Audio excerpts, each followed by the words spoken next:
Salut, je m'appelle Claire et ici je mélange ma passion pour la lecture et le féminisme, la politique en général, l'histoire et bien d'autres choses.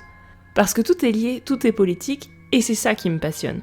Au lieu de suivre une ligne droite toute tracée, je te propose plutôt à chaque fois de suivre un filament différent du mycélium. Donc c'est parti pour l'épisode du jour. Après avoir passé 3 épisodes à parler d'agisme et de discrimination des vieux et des vieilles, j'ai eu envie de retourner le miroir. Parce qu'être discriminé n'empêche jamais d'être soi-même discriminant. Et donc j'avais envie de regarder comment les jeunes aussi sont victimes de discrimination, une discrimination émanant souvent de personnes qui souffrent elles-mêmes d'agisme. On va donc commencer par rappeler l'importance de ne pas tomber dans une guerre des générations qui ne sert personne. Au contraire, qu'il faut combler ce fossé. On va regarder un peu comment les jeunes sont discriminés spécifiquement. Et je voulais finir en expliquant pourquoi selon moi le jeunisme nuit à toute la société en général, mais aussi beaucoup aux jeunes. Bien sûr, on n'oublie pas tout ce qui a été dit sur le sujet dans les 3 épisodes précédents, ça reste vrai même si je ne vais pas tout répéter. Pour la question de la discrimination des jeunes, je me suis beaucoup appuyée sur le livre « Sois jeune et tais-toi » de Salomé Saké, que je recommande bien sûr. Je voulais m'arrêter sur 2 points importants à connaître avant de se lancer dans le sujet proprement dit. Premièrement, l'importance de distinguer les statistiques, la réalité globale d'un côté, et les anecdotes de l'autre. Oui, tout le monde connaît un jeune paresseux, con comme une chaise ou que sais-je. Mais ce recours à l'anecdote, juste l'anecdote sortie du contexte, sans rien derrière comme un « haha, je t'ai bien eu, hein !» ça résume les débats structurels à ça, et c'est juste un bon moyen d'empêcher une vraie discussion de fond. Parce que ça ramène tout à un débat d'anecdotes. Oui, moi aussi, je connais un jeune très paresseux. Je connais aussi des vieux très paresseux qui ne lisent pas de classiques, qui font des fautes d'orthographe ou n'importe quel cliché qu'on pourrait accoler à des jeunes. Oui, et alors ? Donner un exemple sur une personne selon ce qui nous arrange, ce n'est pas un argument à l'échelle d'une société, j'ai envie de dire, on s'en fout. La deuxième information importante pour éclairer les discours de type « de mon temps, c'était mieux avant » et tout, je voulais parler un peu des souvenirs autobiographiques, donc les souvenirs qu'on a de notre propre passé. Une grosse partie des discours anti-jeunes existent parce que les vieux qui les tiennent jugent les jeunes à l'aune du souvenir qu'ils gardent de leur propre jeunesse. Et c'est là que ça se gâte. Parce qu'on sait, avec les neurosciences, que les souvenirs autobiographiques ne sont pas fiables. Contrairement à ce qu'on pourrait penser, les souvenirs qu'on a, c'est pas des photos objectives d'un moment passé. On fait une exception pour les souvenirs traumatiques, mais c'est un tout autre sujet. Ces souvenirs, c'est plutôt, par exemple, un document Word qu'on va effacer et réécrire à chaque fois qu'on repense à un souvenir. Donc, il va y avoir des ajouts et des pertes. On va le réécrire, ce souvenir, avec l'état émotionnel du moment présent, pas celui du moment où s'est déroulé le souvenir. Donc, plus on raconte, plus on se raconte à soi-même un souvenir, plus il va être faux. Si on ressasse sans arrêt un moment désagréable, je sais pas moi, une rupture, un moment d'humiliation, en revivant émotionnellement la colère, la souffrance, l'humiliation, on va le rendre encore plus désagréable, triste, énervant à chaque fois, en gommant à l'inverse les aspects positifs, et vice-versa.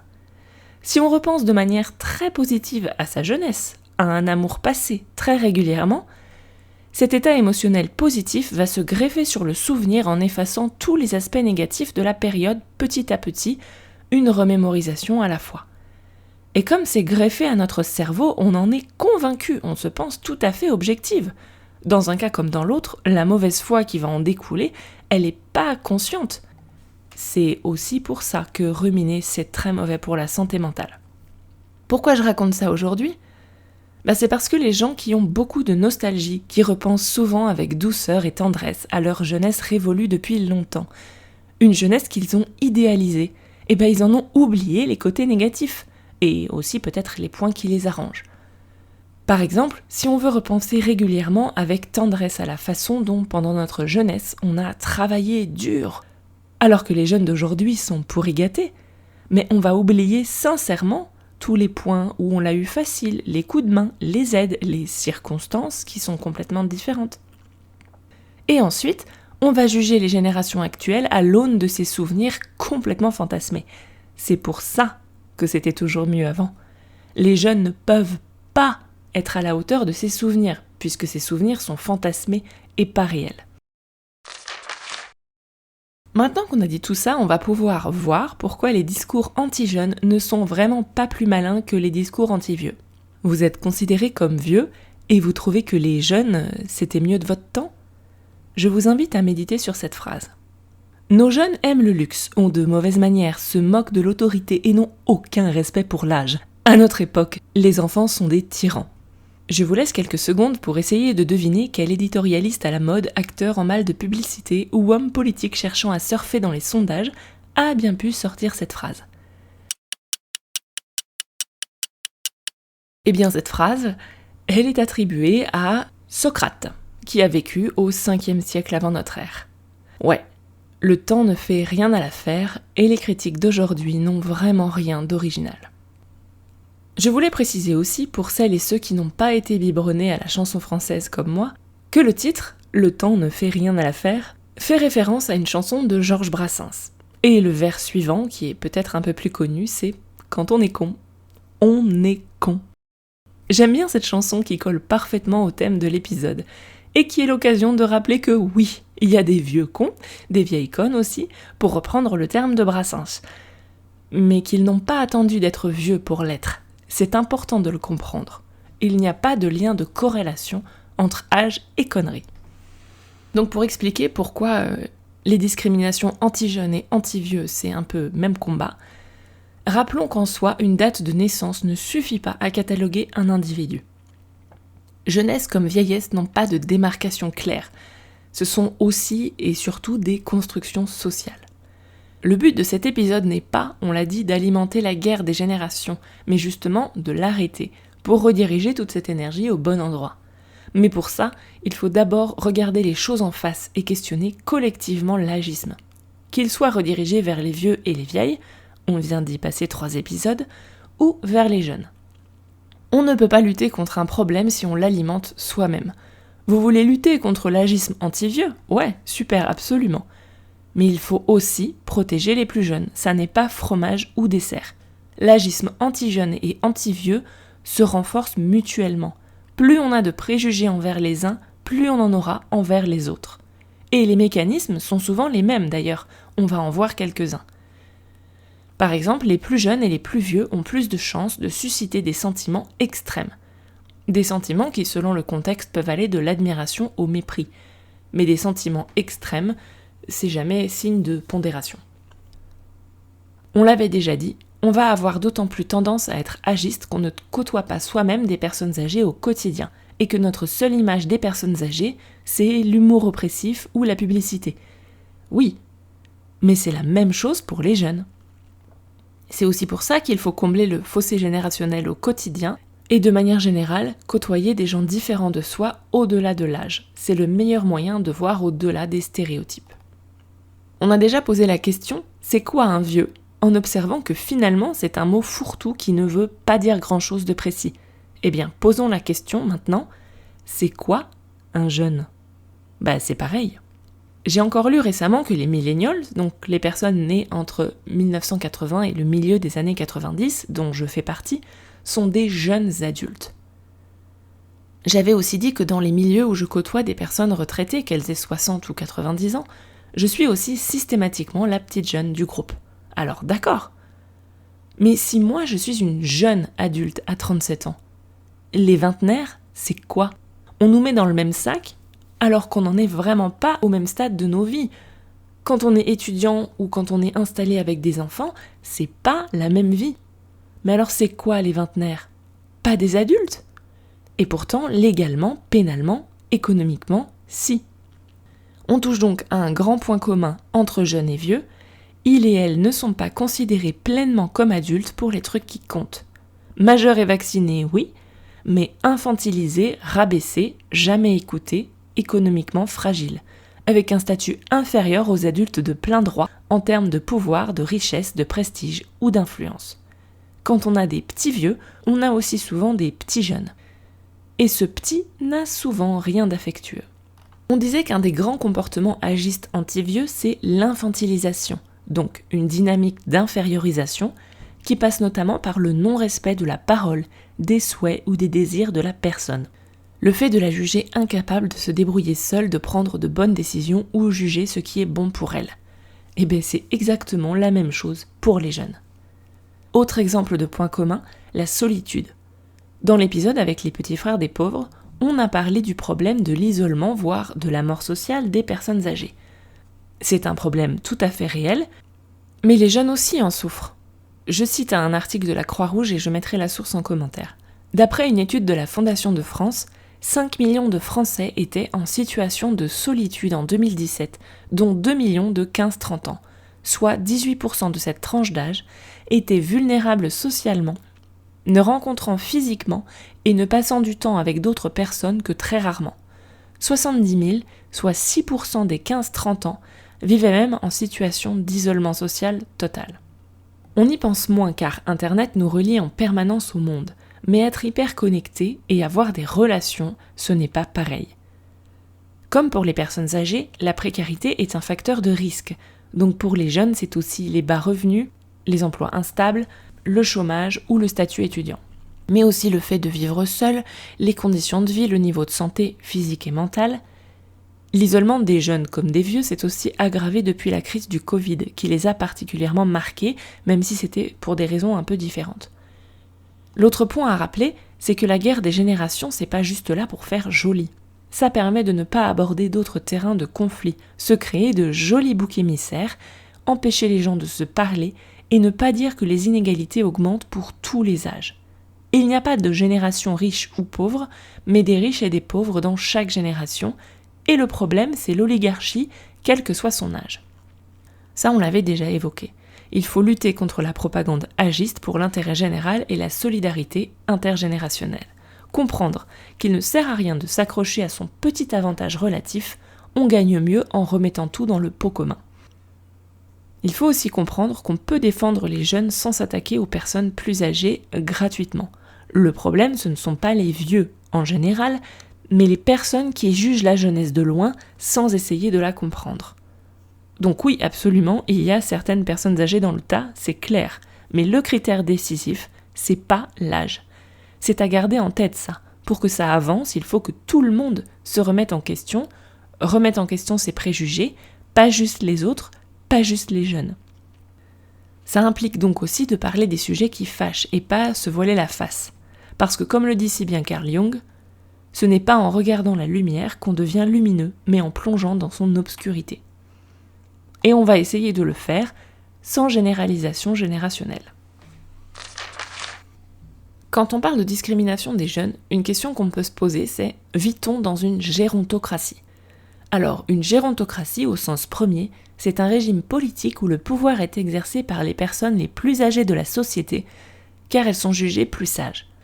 Je ne m'étendrai pas trop aujourd'hui sur le concept de sagesse, vous perdez rien pour attendre, mais personnellement, je me méfie grandement de ceux qui revendiquent avoir automatiquement plus de sagesse parce qu'ils et elles sont plus âgés. Une sagesse prétendue qui justifierait de ne pas écouter les plus jeunes et ne pas se remettre en question.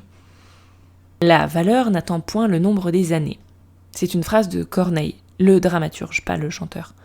Oui, j'ai décidé que j'allais citer un maximum d'auteurs morts depuis très longtemps, juste par esprit de contradiction pour ceux qui pensent encore que les jeunes n'ont pas de culture. C'est comme ça me fait plaisir. Mais donc, on voit selon cette définition de la gérontocratie qu'au sens restreint du terme, on ne vit pas dans une gérontocratie puisque légalement, rien n'empêche les jeunes d'avoir du pouvoir, et quelques jeunes en ont. Mais les jeunes, on a quand même bien l'impression de s'être fait confisquer le pouvoir, donc la question se pose quand même, et ça mérite d'élargir la définition. Quelques statistiques donc pour la France. En France, la moyenne d'âge à l'Assemblée nationale est de 51 ans. Elle est de 63 ans au Sénat. Je n'y résiste pas, elle est de 70 ans à l'Académie française. L'âge moyen des maires est de 64 ans. D'après l'Observatoire des inégalités, ce sont les 50-59 ans qui ont le plus de patrimoine, et ils en ont 2 fois plus que les 30-39 ans.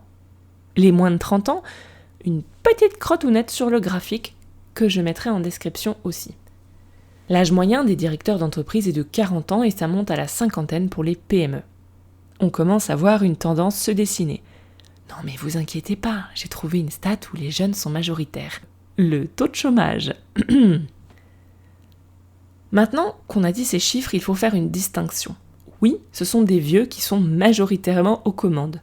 Et oui, on peut avancer que c'est un problème. On se reparlera dans un prochain épisode de démocratie. Mais c'est pas la faute des vieux en général, plutôt d'une élite vieillissante et blanche et masculine et globalement en bonne santé, etc.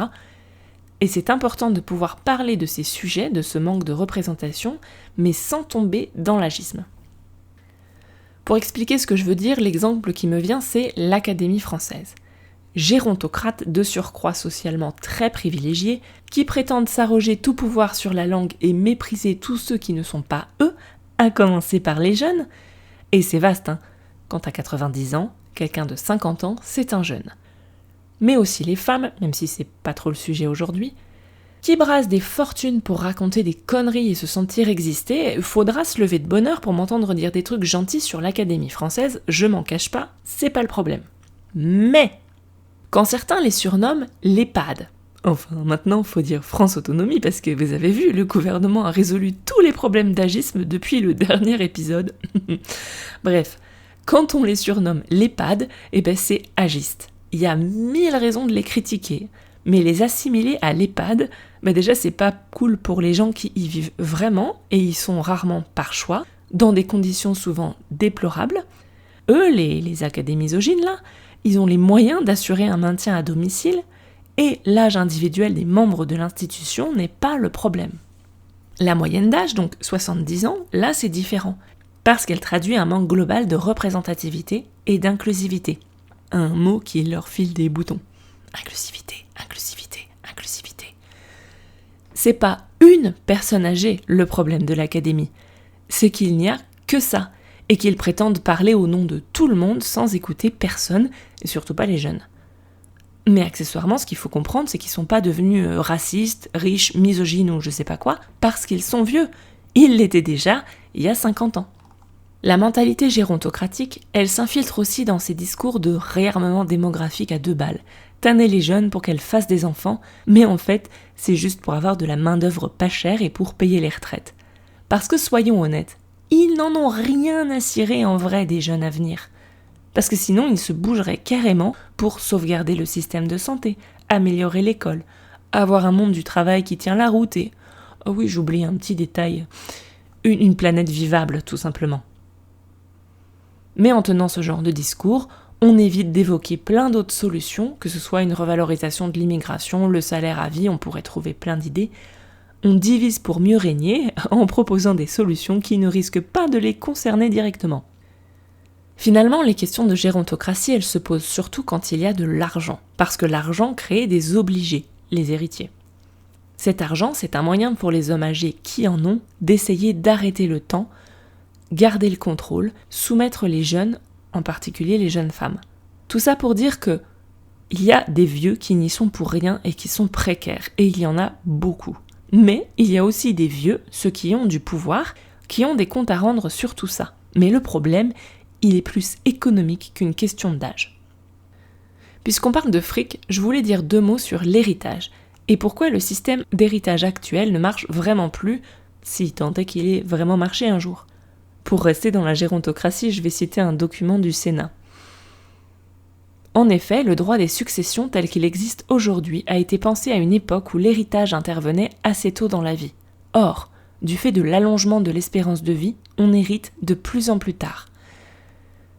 Alors que l'on héritait en moyenne à 30 ans au début du siècle dernier, l'âge moyen d'héritage est aujourd'hui de 50 ans et pourrait dépasser les 55 ans d'ici 2050. L'héritage ne profite plus aux jeunes actifs, qui ont souvent besoin d'un apport en capital pour s'émanciper, investir, dans un logement par exemple. Si on s'accorde généralement à dire que vivre plus longtemps c'est mieux, le problème c'est que maintenant on hérite au moment de la retraite. Si j'étais cynique, je dirais tant mieux vu qu'on n'aura pas de retraite. Enfin, ça c'est si on hérite, parce qu'un tiers des ménages n'héritera jamais au cours de sa vie. Cet héritage retardé, c'est une vie entière empêchée par du fric qui dort, car ne pas pouvoir investir, c'est aussi hypothéquer son futur, c'est pouvoir moins se projeter, etc. Ça, on y reviendra dans un autre épisode. Pour ceux du fond qui paniquent « Oh, pas touche à mon héritage !» Déjà, On va rappeler que seuls 13% des successions sont imposées. Les gros héritages, il n'y en a pas tant que ça. Les inégalités à ce niveau, par contre, elles sont galopantes. Mais surtout, on vous entend moins quand on s'aborde les entreprises collectives comme EDF, La Poste, la SNCF ou des institutions comme la Sécu, l'Éducation nationale.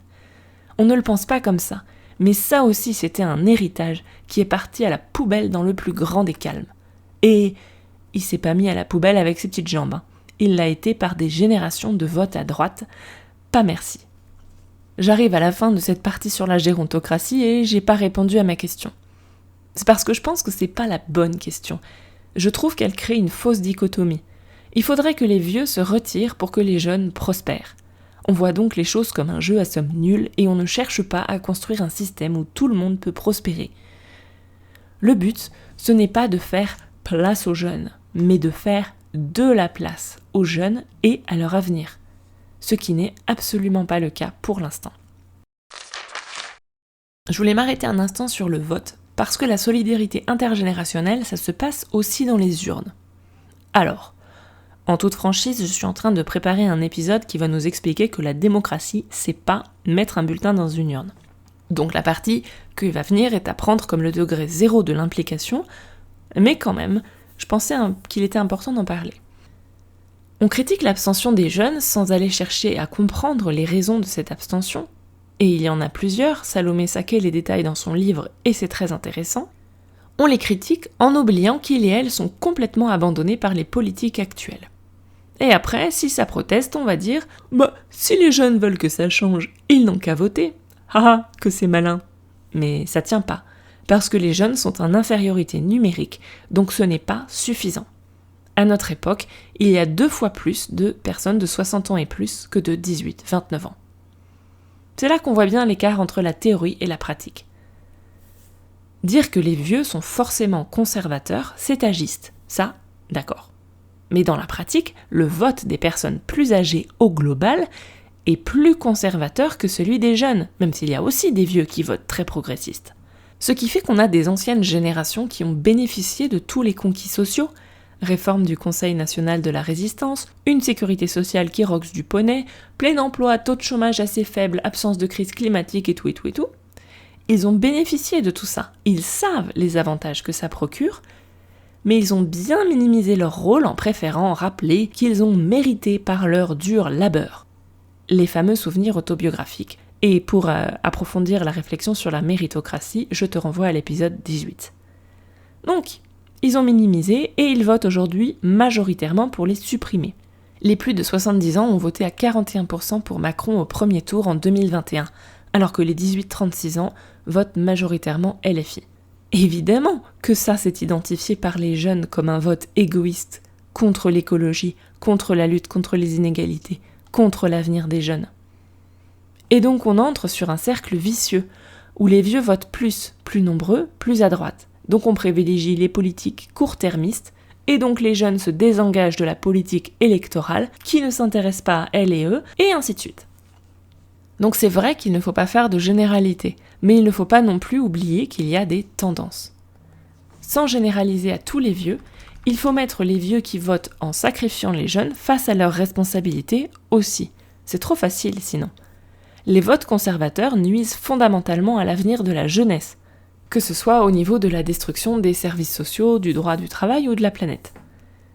Est-ce que les jeunes doivent faire attention à leurs comportements, stéréotypes et préjugés agistes vis-à-vis de leurs aînés ? Oui. Mais l'inverse est vrai aussi. Partons du déjà là. La solidarité générationnelle, elle existe déjà, mais seulement au sein des familles, pas au global. Ça entretient les inégalités. Ce serait vachement plus intéressant de la recréer à un niveau plus large. Mais pour pouvoir transmettre, encore faut-il se parler, échanger. Et non, imposer sa vision des choses en disant « de mon temps c'était comme ça et puis c'est tout », penser que parce qu'on est plus âgé on a raison, sans écouter les jeunes en face, c'est pas un échange. Je vais maintenant rentrer dans le détail de l'agisme ciblant les jeunes. Salomé Saké le montre très bien dans son livre « Les jeunes ramassent les critiques gratuites à l'appel ». Dans son livre, elle analyse les discours médiatiques et montre qu'aujourd'hui, le backlash est de plus en plus fort contre la jeunesse, jusqu'à une chanson des enfoirés complètement gratuite. Et beaucoup aussi dans les médias. Petit inventaire à la Prévert. Les jeunes devraient se bouger au lieu de se plaindre. On va imputer la pénurie de main-d'œuvre à la paresse des jeunes, sans regarder les conditions de travail réelles. On critique leurs loisirs. On leur dit que leur abstention est une menace pour la démocratie, sans reconnaître qu'aucun espace politique ne permet réellement aux jeunes de s'exprimer.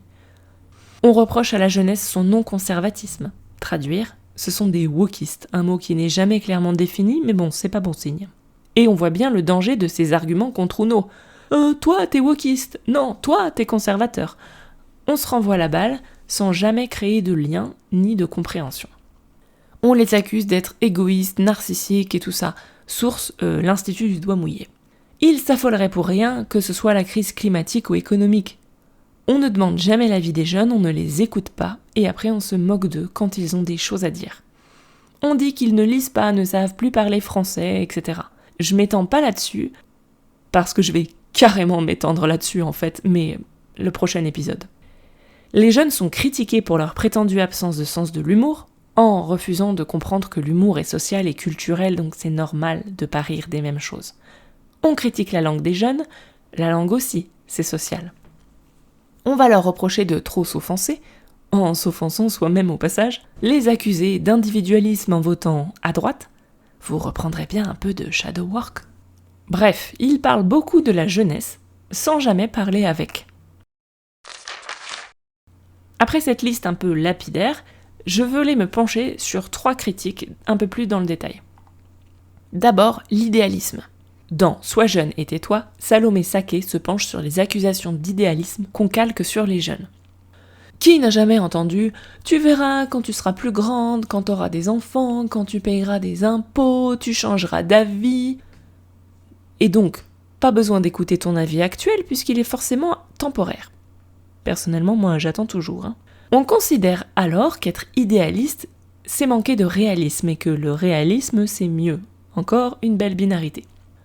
Au lieu de rêver, tu ferais mieux de te retrousser les manches et de travailler parce que c'est connu, dans notre bon vieux système méritocratique, on récompense le travail. Taxer les jeunes d'idéalisme quand on croit soi-même encore en la méritocratie et qu'on pense qu'il suffit de bouger pour y arriver, no comment. Salomé Saké toujours a cette phrase « Je suis jeune, donc mon avis compte moins ». Toujours cet idéalisme qu'on est supposé dépasser en mûrissant. À ce propos, toujours pour emmerder ceux qui aiment bien rappeler que les jeunes ne lisent plus de classiques, je ne résiste pas à les renvoyer lire Victor Hugo. Un très bon exemple d'auteur classique incontesté, indéboulonnable, que dis-je, chez nos aînés, qui s'est clairement décalé vers la gauche avec l'âge en mûrissant, en se renseignant et en s'autorisant à changer d'avis. Je pose ça là. Les jeunes s'abstiennent beaucoup, on l'a dit. En revanche, les jeunes adoptent d'autres formes d'engagement citoyen qui ne sont pas du tout pris au sérieux par ceux qui les critiquent. Au hasard, consommation éthique, bénévolat, des initiatives comme le Zevent qui s'appuie sur les communautés, manifestations, réseaux sociaux, pétitions, boycotts. Mais tout ça, c'est pas pris au sérieux. Non pas parce que c'est pas sérieux, mais parce que c'est une remise en question du rapport de délégation. Les jeunes, en faisant tout ça, s'emparent directement de la politique. Ce qui est un danger pour la démocratie représentative, mais pas pour la démocratie. Conséquence, les jeunes d'aujourd'hui manifestent plus qu'avant, mais on a de plus en plus de répressions policières violentes pour les en empêcher. Et on a beaucoup d'éditorialistes pour se moquer d'eux dès qu'ils font quelque chose. Donc on résume. Quand les jeunes ne s'engagent pas, ils sont égoïstes et paresseux. Et quand ils s'engagent, ils sont idéalistes et c'est pas bien, et c'est pas comme il faut, ni pour les bonnes raisons. Une autre accusation contre les jeunes qui revient, je pense, à chaque génération, c'est que les jeunes de nos jours n'ont plus aucun respect pour leurs aînés. Sans déconner, c'était déjà dans la phrase de Socrate il y a 7 siècles. Donc on disait la même chose des vieux actuels quand ils étaient jeunes. Et je me suis questionnée quand même sur cette histoire de respect qui revient tout le temps, qui semble être un dû qu'on ne devrait pas mériter. Quand on pense que ce sont les gens eux-mêmes qui croient en la méritocratie, c'est intéressant. Et donc je pense que c'est parce que les personnes qui tiennent ce genre de discours ont eu l'habitude d'imposer leur pouvoir et leur volonté à leurs femmes pour les maris et à leurs enfants tout au long de leur vie. Et c'est tout le sens du patriarcat, qui est, on le rappelle, le régime de domination des pères, et pas seulement des hommes. Patriarcat, ça vient de pater. Le chef de famille estime que sa place lui vaut naturellement le respect sans rien avoir à faire derrière. L'amour, l'écoute des enfants, l'empathie, quelle drôle d'idée. Et on a déjà évoqué la dernière fois que la vieillesse, la retraite s'accompagne d'une fragilisation du statut social, surtout pour les hommes qui ont tout misé sur le statut professionnel. Est-ce que ça pourrait contribuer à expliquer l'origine du « les jeunes de nos jours n'ont plus aucun respect » qui finalement en dirait moins long sur le comportement réel objectif des jeunes, mais plus sur la perte de pouvoir et de statut social ressenti, subjective, du vieux qui prononce cette phrase. Une phrase qui reflèterait une frustration face à l'incapacité à maintenir ce système de domination autrement que par la force des exigences. J'ose pas dire des caprices.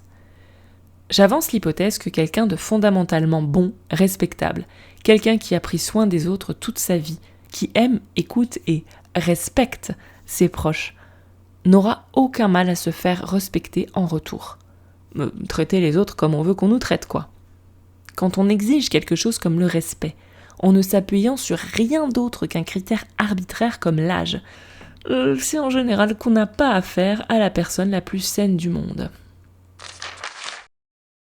Et une dernière critique faite aux jeunes concerne le travail. On y revient toujours. Ils n'en rament pas une, apparemment. On leur reproche notamment leur désengagement sur le marché du travail. Démissions silencieuses, absence de loyauté, refus de bosser gratuitement, non mais le culot, etc. On demande de la loyauté aux jeunes en entreprise, mais de nos jours, les employeurs n'ont plus aucune loyauté envers les jeunes. Les payent au rabais, les virent à la première occasion. Les patrons, c'était mieux avant ? J'aurais pu expliquer pourquoi c'est faux, pourquoi c'est pas le problème, etc. Mais en fait, j'ai eu envie de proposer une autre piste pour expliquer pourquoi ce désengagement professionnel suscite autant de panique morale. Une des thèses de Happiness Industry de William Davis, un livre sur l'industrie du bien-être, notamment en entreprise, c'est que la perte d'engagement au boulot, l'ennui, l'absence d'enthousiasme et d'activité, c'est peut-être un des pires dangers pour le capitalisme. Pour l'auteur, c'est plus dangereux qu'une révolution ou la violence. Parce que ça fait pourrir le système de l'intérieur, un système qui nécessite un engagement et une croissance toujours plus forts, sans rien faire de particulier. Donc dans cette lecture, ces critiques ne sont pas à prendre comme un signe qu'on s'inquiète pour le bien des jeunes, qui seraient plus heureux en se laissant presser comme des citrons. Ces critiques sont ici plus à voir comme une opposition. On n'a pas peur pour les jeunes, on a peur des jeunes qui fragilisent notre bien beau système. Dans une interview sur France Inter, je mets l'extrait en description, la sociologue et philosophe Dominique Méda aborde aussi cette question. Elle explique que le discours « les jeunes n'ont plus le goût du travail » ne date vraiment pas d'hier et est complètement bidon. Elle rappelle que les jeunes sont de plus en plus éduqués et diplômés, ont de grandes attentes et veulent bosser, mais tout ce qu'on leur propose, c'est des stages pas payés et qui cotisent pas pour la retraite, des boulots sans sens, une IA qui saccage tout, etc. Avec des injonctions à surperformer qui ne sont pas conciliables avec la réalité du terrain. J'ajouterais que c'est bien beau de critiquer l'ignorance ou l'inexpérience des jeunes, mais qu'il faut savoir aussi reconnaître ce qu'ils et elles savent mieux faire. Ça va dans les deux sens. Parce que l'âge, le temps, n'est pas le seul critère pour apprendre quelque chose. Il faut aussi l'apprendre. C'est-à-dire se frotter au sujet, faire des études, des formations, avoir une expérience de terrain, etc. On peut tout à fait avoir 65 ans et se trouver face à une jeune de la moitié de son âge qui, dans un domaine donné, va en savoir plus, avoir plus d'expérience. En soi, ça devrait pas être un problème, mais c'est pas donné à tout le monde de savoir l'accepter, le respecter, le valoriser, sans que l'ego s'en mêle, sans qu'on essaye de rabaisser la jeune en face. Eh bien, c'est aussi une forme d'agisme que de refuser ça, refuser l'expérience des jeunes. Pour finir sur le travail, ce qui est vrai aussi, c'est que le rapport au travail change avec nos générations. La priorité est accordée à la vie privée, à l'utilité, au sens, à l'éthique, et un peu moins, beaucoup moins même, à l'argent, même si c'est un choix plus facile pour les classes plus favorisées. Il y a aussi beaucoup d'appels à déserter le système écocidaire. Ce qui là encore n'est pas un problème en soi, mais un problème pour le système actuel. Et c'est aussi un moyen de créer une société différente, ce qui demande une forme de courage plus que de paresse finalement.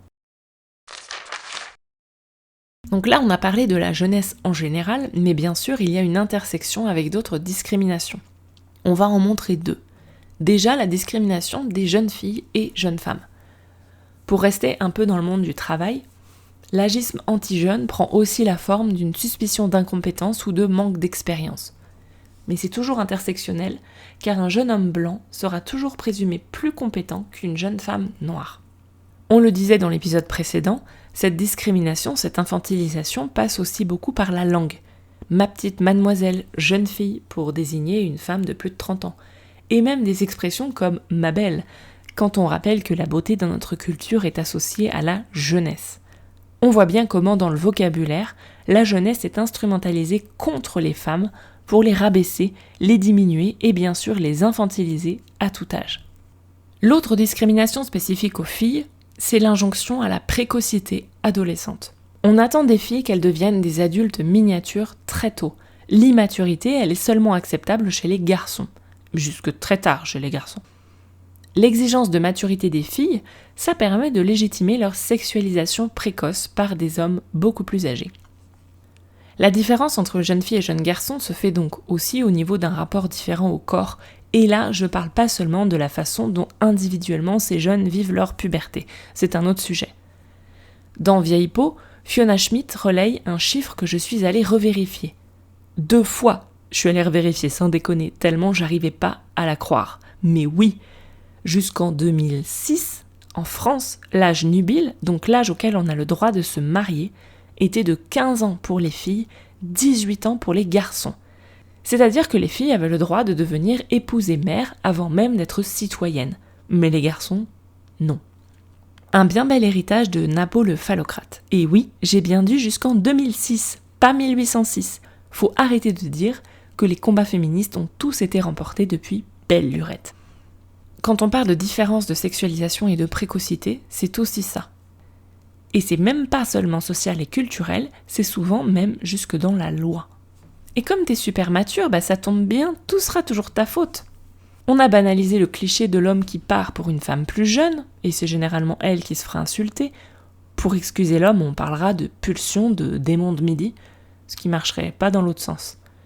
Si une jeune femme cherche une relation avec un homme plus âgé, on lui diagnostique des problèmes paternels, l'expression « daddy issues », là où pour l'homme âgé en question, on parle de pulsion bien naturelle et excusable, ou alors on soupçonne un intérêt financier de la jeune femme.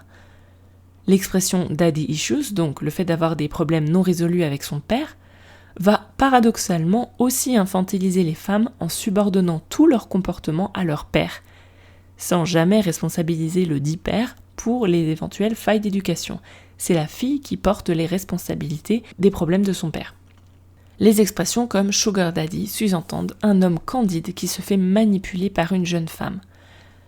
Dans tous les cas, l'homme plus fortuné, plus âgé est déresponsabilisé, alors qu'il détient triplement le pouvoir dans la relation. Donc, c'est toujours ta faute pour les questions de couple, de sexe, tout ça. Pour ça, t'es assez mature pour avoir un rapport d'égal à égal avec un homme qui a 3 fois ton âge et ton pouvoir économique. Mais tu n'es pas assez mûr pour savoir si tu as été victime d'un viol ou autre forme de violence sexiste, tu n'es pas assez mûr pour qu'on écoute ton expérience professionnelle, mansplaining, inégalité salariale et tout ça. Face à la sagesse de l'homme mûr, c'est jamais triste non plus d'être une jeune femme, surtout quand on refuse de rentrer dans ces dynamiques de séduction ou à minima de flatterie, ce qui a tendance à briser quelques égos. C'est extrêmement dur de se faire écouter quand on parle, qu'on parle de sa propre expertise ou qu'on soit en train d'organiser un truc, peu importe. Et ensuite, si l'homme sage en question n'a pas compris, n'est pas au courant, ce sera aussi encore de ta faute. Et en général, ce sera parce que t'es trop émotive ou quelque chose comme ça. Les femmes, à 27 ans, elles sont trop jeunes. Et à 35 ans, elles sont trop vieilles. Ça va très vite. Pour finir sur les discriminations faites aux jeunes, on peut évoquer la figure médiatique du jeune dit de banlieue. S'il y a bien un type de jeune qu'on n'écoute jamais, c'est celui-là. Cette expression, elle est jamais méliorative, positive. Et le jeune, d'ailleurs, n'est même pas forcément très jeune.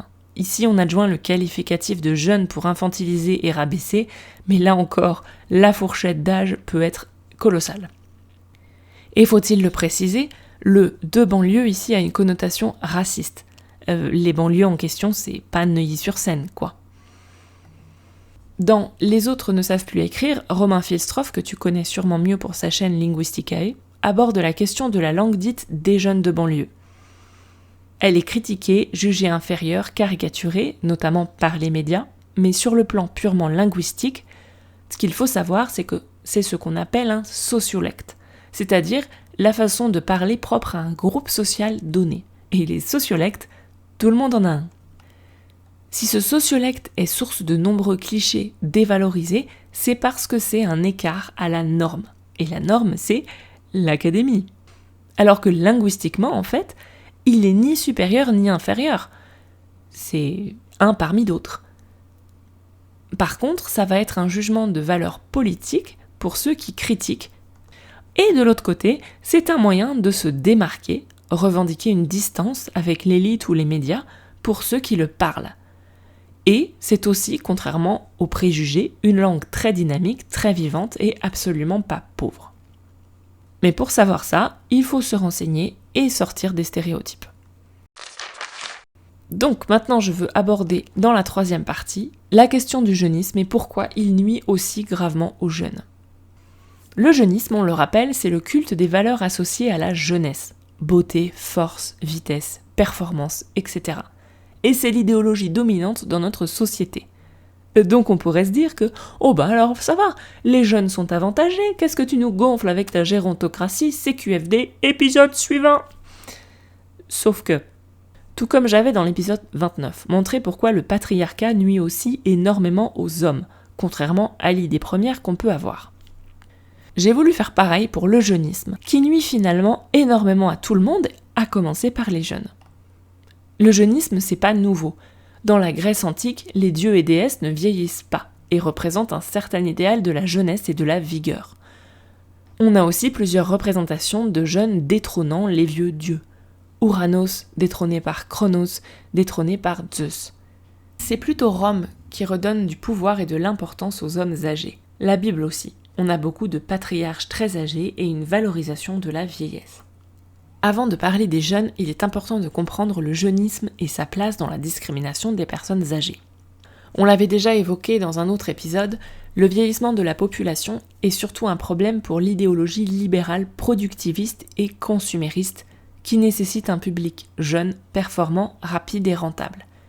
Le vieillissement de la population n'est pas un problème en soi, c'est un problème pour notre système actuel, nuance. Un exemple de jeunisme, les problèmes de cognition sont ceux qui inquiètent le plus en termes de vieillissement et qui expliquent le préjugé selon lequel les personnes âgées sont moins performantes pour les tâches cognitives. Mais ça, c'est parce que les tests sont basés sur les performances de jeunes adultes qui vont considérer la vitesse d'exécution comme importante. Donc on pénalise le ralentissement. Mais le problème là, c'est surtout une question de référentiel qui va ignorer les points où les personnes âgées seront plus performantes que les jeunes en ciblant la vitesse.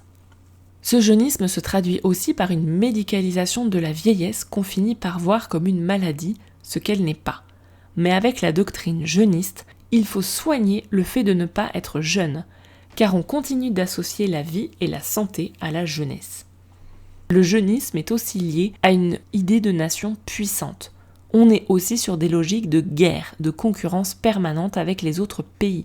On commence à voir pourquoi le jeunisme ne sert pas la jeunesse, si cette idéologie pousse à en faire de la chair en canon, bisous le réarmement démographique. Pourquoi ça sert à personne tout ça ? On l'a déjà dit, la jeunesse est associée à la beauté. Mais si la beauté jeunesse offre quelques avantages, on l'a déjà dit, elle sert aussi beaucoup à rabaisser les jeunes filles et les jeunes femmes. Donc l'avantage est assez relatif. On ne peut pas dissocier le jeunisme et l'assimilation de l'humain à une valeur utilitaire. En fait, c'est pas vraiment ton âge chronologique qui compte, c'est ta force, ta vitesse, le fait que t'es pas encore cassé, quoi. Donc oui, ça nuit aux vieux, c'est clair, pas de débat. Mais ça nuit aussi à toute personne qui n'est pas capable de performer à fond, c'est-à-dire énormément de gens que ce système brise, parfois très jeunes, les personnes handicapées. Bref, ça concerne aussi les jeunes. Le jeunisme et le validisme, ici, sont deux revers d'une même médaille. Tout le monde souffre du culte capitaliste qui vénère la performance, la compétitivité, l'autonomie, l'indépendance, le dépassement de soi. Ce qui engendre des épidémies de burn-out, une précarité croissante de tout le monde, des jeunes qui meurent au travail car on les colle dans des circonstances dangereuses sans expérience, sans parler de la destruction de la planète. Personne n'y gagne, et surtout pas les jeunes qui en souffrent déjà ou en souffriront bientôt. Car les jeunes vont subir de plein fouet la crise écologique et n'auront pas le choix d'y faire face. Le jeunisme, c'est une idéologie, donc un ensemble d'idées, de croyances. Donc on aime surtout l'idée de la jeunesse. Mais qui prend soin des jeunes, les individus de chair et d'os, en vrai ? Parce qu'avec la destruction du système scolaire public, du système de protection sociale, du monde du travail, la privatisation des communs comme EDF et tout ça, personne. Et plus spécifiquement au travail. Si on associe jeunisme et productivisme, on voit bien que ça ne sert pas les jeunes non plus. Un des trucs qui dérange chez les personnes âgées, c'est qu'elles sont globalement plus lentes. Et c'est objectivement vrai qu'il y a un ralentissement physiologique physique, même s'il peut prendre des formes et arriver à des moments différents, il ne faut pas homogénéiser le vieillissement, on le rappelle. Par contre, c'est subjectif de penser que ce ralentissement est un problème. Ce n'est un problème que si on court toujours de plus en plus vite. On reparlera prochainement de l'enjeu du gain de temps. Le monde accélère de plus en plus et tout le monde en souffre. Tout le monde gagnerait à ralentir. L'âge, le genre, les autres inégalités structurent les processus de production. C'est important de le savoir. Mais c'est une erreur de penser que le jeunisme au travail sert les jeunes. Les jeunes sont particulièrement touchés par le chômage et la précarité. Et ils le sont beaucoup plus que les jeunes d'il y a 50 ans. Vous savez quand c'était mieux avant. Et quand ils travaillent, ce sont les plus jeunes travailleurs et travailleuses qui sont cantonnés aux jobs moins bien payés, précaires, notamment de services, supermarchés, restauration, entretien, de façon disproportionnée. Ce qui fait qu'ils restent jeunes très tard, économiquement notamment, ce qui les empêche de bien se loger, investir, se projeter dans l'avenir. Mais ce serait une erreur de se dire égoïstement « m'en fous, ma jeunesse à moi, elle est faite, ça leur fera les pieds ». Car les entreprises doivent composer avec une population qui vieillit.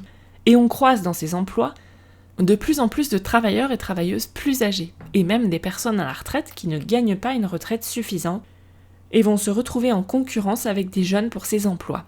Qu'est-ce qui pourrait mal se passer ? On l'a dit en début d'épisode, jeunes et vieux, même combat. C'est aussi pour ça que c'est intelligent, que dis-je, sage, de lutter aussi pour les droits des autres quand ça ne nous concerne pas directement.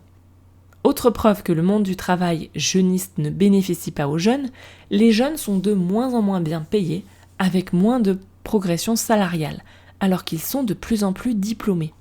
Moins payés un jour, moins payés toujours.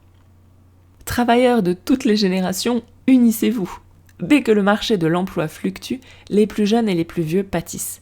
Les vieux, jugés plus lents, vulnérables et obsolètes, sont poussés vers la sortie, soi-disant pour faire place aux jeunes, alors que les jeunes sont maintenus dans des emplois précaires parce que la jeunesse et l'inexpérience justifient de moins bien les payer.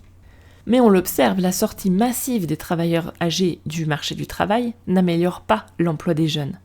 Et en même temps, c'est logique, parce qu'on n'est pas interchangeable.